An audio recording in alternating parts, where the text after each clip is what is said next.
नमस्कार दोस्तों, स्वागत है आपका आपके अपने YouTube channel doctor Harish Kumar में।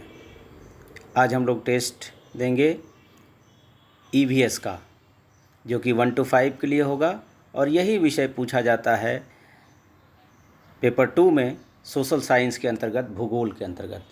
तो आज हम लोग देखेंगे कि इसमें हम लोग 1 to 5 और 6 to 8 दोनों के लिए यह कॉमन है और ये अभी इसमें पूछा जाएगा टोटल 32 प्रश्न। उसमें से 32 में से 32 आपको हल करना है, यानी 32 में से 32 स्कोर आपको करना है, ऐसा हम लोग प्रयास करेंगे। और 32 प्रश्नों के बाद अंत में 2 मानचित्र भी दिया रहेगा। उन दोनों मानचित्रों से हम लोग समझने की कोशिश करेंगे कि क्या हम लोगों का सहयोग मानचित्र इसमें करता है। जिन लोगों ने अभी तक हमारे चैनल को सब्सक्राइब नहीं किया है, आग्रह है कि वो सब्सक्राइब करें, क्योंकि अब टेस्ट सीरीज चल रहा है, ये आपको बहुत मदद करने वाला है। आइए हम लोग प्रश्नों को देखते हैं। पहला प्रश्न देखते हैं, अपने कक्षीय समतल पर पृथ्वी के अक्ष का झुकाव या जिसको आनति बोलते हैं, कोण क्या है। हम लोग जानते हैं कि अपने अक्ष पर पृथ्वी झुकी हुई है 23.5 डिग्री, लेकिन यहाँ पूछा जा रहा है कक्षीय समतल, यानी जो पृथ्वी है, ये पृथ्वी अपने विषुवत रेखा से कितने डिग्री का कोण बनाती है। तो ये कोण पूछा जा रहा है, ये कोण कितना होगा, तो ये कोण होगा 66.5 डिग्री का। ठीक है, तो आंसर हो जाएगा इसमें से एक का डी। आगे बढ़ते हैं हम लोग। दूसरा सवाल, ग्रहों के निम्नलिखित समूह में किस समूह के चारों ओर छल्ले हैं। हम लोग ये जानते हैं कि जो बाह्य ग्रह हैं उनमें से कुछ ग्रहों के छल्ले हैं, और वो ग्रह कौन कौन से हैं। वो ग्रह हैं शनि, बृहस्पति और यूरेनस, यानी शनि, बृहस्पति और अरुण के पास छल्ले हैं। आंसर होगा डी। आगे बढ़ते हैं हम लोग। तीसरा सवाल है कि पृथ्वी से चंद्रमा का केवल एक ही भाग दिखाई पड़ता है, क्योंकि यह सवाल पूछा गया है सीटेट सितंबर 2015 में। पृथ्वी से चंद्रमा का केवल एक ही भाग दिखाई पड़ता है, क्योंकि ये इसलिए दिखाई पड़ता है क्योंकि पृथ्वी का एक बार जो पृथ्वी का चक्कर लगाने में चंद्रमा समय लेता है, उतना ही समय उसको अपने अक्ष पर घूर्णन करने में लगता है।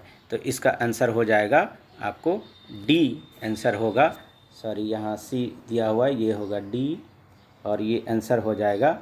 चंद्रमा पृथ्वी का एक चक्कर पूरा करने में जितना समय लेता है, उतना ही समय अपने अक्ष पर एक चक्कर पूरा करने में लेता है। ठीक है, चौथा सवाल हम लोग आगे बढ़ते हैं, देखते हैं। निम्नलिखित कक्षाओं में से कौन सा कथन पृथ्वी की स्थिति के संबंध में सत्य है। ये पूछा गया है सीटेट सितंबर 2014 में। पृथ्वी का अक्ष एक वास्तविक रेखा है जो इसके कक्षीय समतल से 66.5 डिग्री कोण बनाता है। पृथ्वी का अक्ष एक वास्तविक रेखा है जो इसके कक्षीय समतल से 23.5 डिग्री का कोण बनाता है। पृथ्वी का अक्ष एक काल्पनिक रेखा है जो इसके कक्षीय समतल से 23.5 डिग्री का कोण बनाता है। पृथ्वी का अक्ष एक काल्पनिक रेखा है जिसके कक्षीय समतल से 23.5 डिग्री का कोण बनता है। तो हम लोग ये देखेंगे कि इसमें होगा, यह पृथ्वी का एक काल्पनिक रेखा है। पृथ्वी का अक्ष जो है ये काल्पनिक रेखा है और ये कक्षीय समतल से कितना बनाता है, 66.5 डिग्री का कोण। हम लोगों ने पहले सवाल में इसी को हल किया था, यही फिर से दूसरे तरीके से पूछा गया है। 5वां नंबर सवाल, पृथ्वी द्वारा सूर्य के चारों ओर घूमने को कहा जाता है। तो ये कहा जाता है आपको परिक्रमण। घूर्णन जो है, ये घूर्णन 24 घंटे का होता है, जो कि अपने अक्ष पर एक बार घूमती है, और परिक्रमण जो होता है यह 365 दिन का होता है, 365 दिन का होता है। देखते हैं छठा सवाल हम लोग। पृथ्वी अपने अक्ष पर घूमती है। पृथ्वी अपने अक्ष पर घूमती है। हम लोग जानते हैं कि 8 ग्रहों में से केवल 2 ग्रह ऐसे हैं, शुक्र और अरुण, जो पूर्व से पश्चिम की ओर घूमते हैं, और बाकी सारी ग्रह जो हैं वो पश्चिम से पूर्व की ओर घूमते हैं। और उसमें पृथ्वी भी है जिसका घूमने की दिशा है पश्चिम से पूर्व की ओर, यानी एंटी क्लॉकवाइज। आप इसको याद रखिएगा, ये प्रश्न कई बार अलग अलग प्रकार से पूछा जाता है। 7वां प्रश्न देखते हैं हम लोग। निम्नलिखित ग्रहों में से कौन सा संयोजन गैसीय ग्रह कहलाता है? तो गैसीय ग्रह वो ग्रह हैं जो बाह्य ग्रह कहलाते हैं, यानी सूर्य से शुरुआती जो 4 ग्रह हैं वो आंतरिक ग्रह हैं, और उसके बाद जो 4 ग्रह हैं वो बाह्य ग्रह कहलाते हैं। और बाह्य ग्रह जो हैं वो गैसों से बने हुए हैं। तो बाह्य ग्रह में कौन कौन से आ जाएंगे? इसमें देखिए, बृहस्पति, शनि, यूरेनस और नेपच्यून, यानी बृहस्पति, शनि, अरुण और वरुण। तो 7 नंबर का आंसर हो जाएगा ए। 8वां प्रश्न हम लोग देखते हैं। अपने ग्रह पृथ्वी के बारे में निम्नलिखित में से क्या नहीं कहा जा सकता है? क्या नहीं कहा जा सकता है पृथ्वी के बारे में? ये नहीं को ध्यान दीजिएगा। यह ध्रुवों के पास थोड़ी चपटी है, इसके बीच में उभार होता है, इसे नीला ग्रह कहता है, यह पूर्णतः गोल है। यह भी कहा जाता है, यह भी कहा जाता है, यह भी कहा जाता है, लेकिन यह नहीं कहा जाता है, इसलिए आंसर होगा डी। ठीक है। 9वां प्रश्न देखते हैं। पृथ्वी पर सबसे अधिक जल पाया जाता है। पृथ्वी पर सबसे अधिक जल कहाँ पाया जाता है? तो पृथ्वी में सबसे अधिक जल पाया जाता है महासागर में। उत्तर होगा सी। 10 नंबर का प्रश्न, 10वां सवाल हम लोग देखते हैं। सौर मंडल में तीसरा ग्रह कहा जाता है। तीसरा ग्रह कौन सा है? तो हम लोग देखते हैं सौर मंडल में बुध से शुरू करते हैं, बुध, शुक्र और पृथ्वी। तो तीसरे स्थान पर है पृथ्वी। उत्तर होगा सी।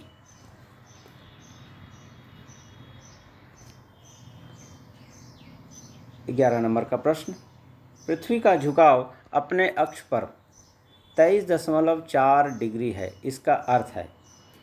पृथ्वी अपने अक्ष के परितः घूमती है, पृथ्वी पर वर्ष भर में मौसम में परिवर्तन होता है, पृथ्वी के गोलार्ध इसी के कारण वर्ष के विभिन्न समयों में सूर्य के सामने आते हैं, और पृथ्वी एक गोल है। तो इसका उत्तर हो जाएगा सी, क्योंकि पृथ्वी के गोलार्ध इसी के कारण वर्ष के विभिन्न समयों में हम लोग देखते हैं कि कभी सूर्य का प्रकाश उत्तरी गोलार्ध में कर्क रेखा के समीप सबसे ज़्यादा होता है, कभी भूमध्य रेखा पर, और कभी दक्षिणी गोलार्ध में मकर रेखा पर। ये होता है क्यों? क्योंकि पृथ्वी 23.5 डिग्री जो है वो झुकी हुई है, इसके कारण ऐसा होता है। 12 नंबर का प्रश्न हम लोग देखते हैं। 12वां प्रश्न, भारत एक बड़ा देश है, यह पृथ्वी का कितना प्रतिशत भाग घेरता है? तो भारत जो है वो पृथ्वी का जो है वो 2.4% भाग, यानी ये वाला भाग घेरता है। आंसर होगा डी। 13 नंबर प्रश्न, सूर्य के चारों ओर किसी उपग्रह का मार्ग कहलाता है? सूर्य के चारों ओर किसी उपग्रह का मार्ग कहलाता है, ये कहलाता है कक्षा। उपग्रह नहीं, यहाँ ग्रह होगा, और ये कहलाता है कक्षा। 14 नंबर का प्रश्न देखते हैं हम लोग। पृथ्वी के सबसे निकटतम खगोलीय पिंड, ग्रह नहीं पूछा है, खगोलीय पिंड, तो खगोलीय पिंड कौन सा हो जाएगा? सबसे नज़दीक का चंद्रमा है। अगर उपग्रह ग्रह पूछा जाता तो वह होता शुक्र।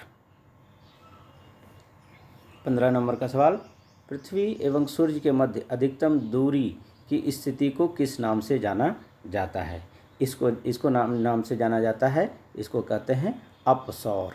ये 3 जनवरी की स्थिति होती है, और सबसे नज़दीक वाला जो होगा वो होता है उपसौर, और एक होता है अपसौर, जब सबसे दूर रहता है पृथ्वी से। अगला सवाल हम लोग देखते हैं। 16 नंबर का सवाल, जैसे जैसे हम पूर्वी गोलार्ध से पश्चिमी गोलार्ध की ओर जाते हैं, देशांतर रेखाओं का आकार, तो देशांतर रेखाओं का क्या होगा? आकार बढ़ेगा, घटेगा, समान रहेगा, बढ़ते जाता है, फिर घटते जाता है। ऐसा कुछ नहीं है। देशांतर रेखाओं का आकार जो है हर जगह समान रहता है। 17 नंबर का प्रश्न हम लोग लेते हैं। निम्न में से कौन से शिक्षण सहायक सामग्री महाद्वीपों के आनुपातिक क्षेत्र व आकार को दर्शाने के लिए सबसे उपयुक्त है? ये शिक्षण सहायक सामग्री के बारे में पूछ रहा है। महाद्वीपों के आनुपातिक क्षेत्र और आकार को दर्शाने के लिए सबसे उपयुक्त है। तो कौन सी शिक्षण सामग्री? ग्लोब भी शिक्षण सामग्री है, मानचित्र भी शिक्षण सामग्री है, राजनीतिक मानचित्र भी शिक्षण सामग्री है और पृथ्वी का पोस्टर भी शिक्षण सामग्री है। लेकिन पूछा जा रहा है कि अनुपातिक क्षेत्र और आकार को दर्शाने के लिए, तो अनुपातिक क्षेत्र और आकार को दर्शाने के लिए सबसे बेहतरीन शिक्षण सामग्री है ग्लोब। ठीक है। 18वां नंबर का प्रश्न हम लोग देखते हैं। निम्नलिखित में से कहाँ सभी अक्षांशों पर दोपहर का सूर्य वर्ष में कम से कम एक बार सीधा ऊपर से चमकता है? ये कहाँ चमकता है? तो इसको हम लोग कहते हैं, ये कर्क और मकर रेखा के बीच में चमकता है। सभी अक्षांशों पर दोपहर का सूर्य वर्ष में कम से कम एक बार सीधा ऊपर से चमकता है और यह स्थिति होती है कर्क और मकर रेखा के बीच, यानी भूमध्य रेखा के 23.5 डिग्री और ये भी 23.5 डिग्री। ठीक है। आप लोग आसानी से प्रश्नों को हल कर रहे होंगे और लगातार आप जुड़े रहिए हमारे साथ, क्योंकि ऐसे टेस्ट आपको बहुत ही फ़ायदा पहुंचाएगा परीक्षा के लिए। 19वां प्रश्न है, यदि अहमदाबाद 72 डिग्री 30 मिनट पूर्वी देशांतर पर स्थित हो तो अहमदाबाद का स्थानीय समय क्या होगा यदि मानक समय 8 बजे प्रातः है? तो हम लोग जानते हैं कि भारत का मानक समय जो है वो 82 डिग्री 30 मिनट है। तो इसमें 82 डिग्री और 72 डिग्री में कितना अंतर हो जाएगा? तो अंतर हो जाएगा 10 डिग्री का अंतर है। तो 1 डिग्री में होता है कितना मिनट? 1 डिग्री में होता है 1 डिग्री बराबर 4 मिनट। 10 डिग्री बराबर 40 मिनट। तो 40 मिनट का अंतर होगा। तो अहमदाबाद मानक समय से पश्चिम में है तो ये 40 मिनट घट जाएगा। देखते हैं हम लोग ऑप्शन क्या होता है। ऑप्शन में ऑप्शन है 8 बजे का था, तो ऑप्शन में हो जाएगा, अंतर है 10 डिग्री का, तो 10 गुना 4 बराबर 40 मिनट। तो ये हो जाएगा, इसका आंसर हो जाएगा आपको 7:20 मिनट। ठीक है। अगला सवाल हम लोग लेते हैं 20। भारत की मानक देशांतर है, अभी हम लोग उसी की चर्चा कर रहे थे। तो 82 डिग्री पूर्वी देशांतर, 83 डिग्री 30 मिनट पूर्वी देशांतर, 82 डिग्री 30 मिनट, 82 डिग्री 50 मिनट। इसको हम लोग लिखते हैं 82 डिग्री 30 मिनट। ठीक है, उत्तर हो जाएगा ये। आप कहीं 82 डिग्री 30 मिनट और कहीं किसी प्रश्न में दिया रहेगा 82.5 डिग्री, यह भी बराबर है, क्योंकि 30 मिनट जो है वो आधे घंटे के बराबर है, यानी 10.5 के बराबर होता है।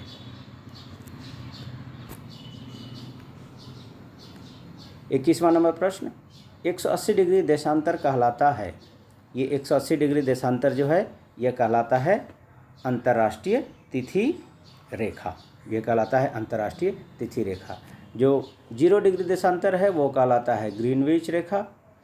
इसी को हम लोग कहते हैं प्रधान देशांतर भी कहते हैं, दोनों एक ही है। भूमध्य रेखा तो एक अक्षांश रेखा है, लेकिन यहाँ पूछ रहा है देशांतर रेखा, और वो भी 180 डिग्री। तो 180 डिग्री देशांतर रेखा जो है अंतर्राष्ट्रीय तिथि रेखा कहलाती है।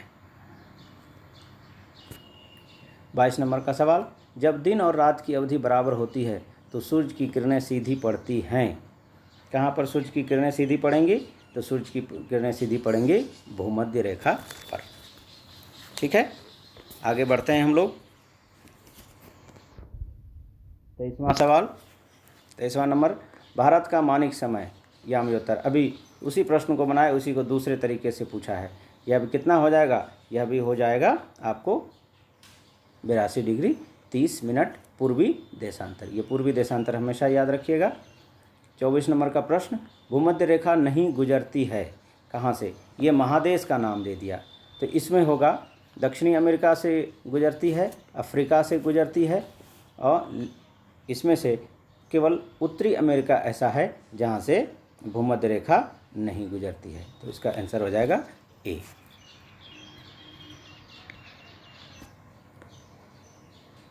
25वां नंबर प्रश्न, ये हम लोग देखते हैं, भारत के कितने राज्यों से कर्क रेखा गुजरती है? कर्क रेखा गुजरती है कितने राज्यों से?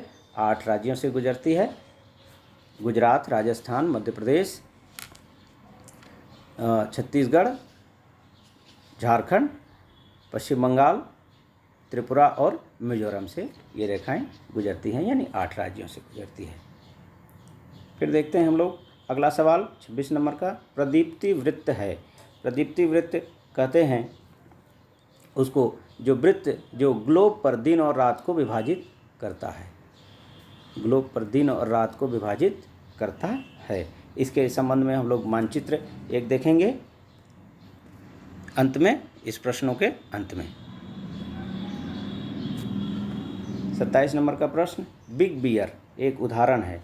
बिग बियर किसका उदाहरण है? बिग बियर उदाहरण है नक्षत्र मंडल का। 28 नंबर का सवाल, दो शहर एन और एम ग्रीनविच रेखा के क्रमशः 15 डिग्री पूर्व और 15 डिग्री पश्चिम पर अवस्थित है। इन दोनों शहरों के बीच में कितना अंतर होगा? तो हम लोग जानते हैं कि 1 डिग्री बराबर 4 मिनट, तो दोनों के बीच में है 15 डिग्री और पूर्व और 15 डिग्री पश्चिम, यानी यहाँ से 15 डिग्री इधर और 15 डिग्री इधर, तो 15 चौके 60 मिनट और ये 60 मिनट बराबर कितना हो जाएगा? 2 घंटा। तो ये कितना हो जाएगा? इसका आंसर हो जाएगा बी नंबर, ये हो जाएगा 2 घंटे। ठीक है, आगे बढ़ते हैं हम लोग। 29 नंबर का सवाल, पृथ्वी से चंद्रमा का केवल एक ही भाग दिखाई पड़ता है क्योंकि? ये प्रश्न को हम लोग बनाए हैं, फिर भी ये देखते हैं कि इसका आंसर हो जाएगा सी। चंद्रमा को पृथ्वी के चारों ओर चक्कर लगाने में तथा अपने अक्ष पर घूमने में समान समय लगता है, यानी चंद्रमा जितना समय पृथ्वी के चारों ओर चक्कर लगाने में लगाता है उतना ही समय, यानी दोनों का समय बराबर है, वो अपने अक्ष पर भी उतना ही समय में घूम लेता है। 30 नंबर का सवाल हम लोग देखते हैं, पृथ्वी दिवस या पृथ्वी दिन कहलाता है। ये पृथ्वी दिन कौन सा कहलाता है? ये है पृथ्वी द्वारा अपने अक्ष पर घूमने में लिया गया समय, यानी एक दिन जिसको हम लोग कहते हैं 24 घंटा। ठीक है, ये पृथ्वी द्वारा अपने अक्ष पर घूमने में लगाया गया समय, इसी को कहते हैं घूर्णन गति। 31 नंबर सवाल, विषुव के दिन सूर्य की सीधी किरणें पड़ती हैं। विषुव के दिन जो है सूर्य की किरणें सीधी पड़ती हैं आपको विषुवत रेखा पर, इसी को भूमध्य रेखा या इक्वेटर भी कहा जाता है। 32 नंबर का क्वेश्चन, पिंड जिसमें अपनी ऊष्मा व प्रकाश नहीं हो लेकिन वो तारों की रोशनी से चमकते हों, यानी ऐसे खगोलीय पिंड जिसमें अपनी ना तो ऊष्मा हो ना ही प्रकाश हो, वो किसकी रोशनी से चमकते हों? तारा की रोशनी से चमकते हों, उसको कहा जाता है ग्रह। ग्रहों के पास ना तो अपनी ऊष्मा होती है और ना ही अपना प्रकाश होता है, वो रोशनी और ऊष्मा दोनों ग्रहण करते हैं किससे? तारों से। और सौरमंडल में एक ही तारा है सूर्य, जिससे सभी ग्रह जो हैं वो प्रकाशमान होते हैं और ऊष्मा भी उसको वहीं से प्राप्त होती है।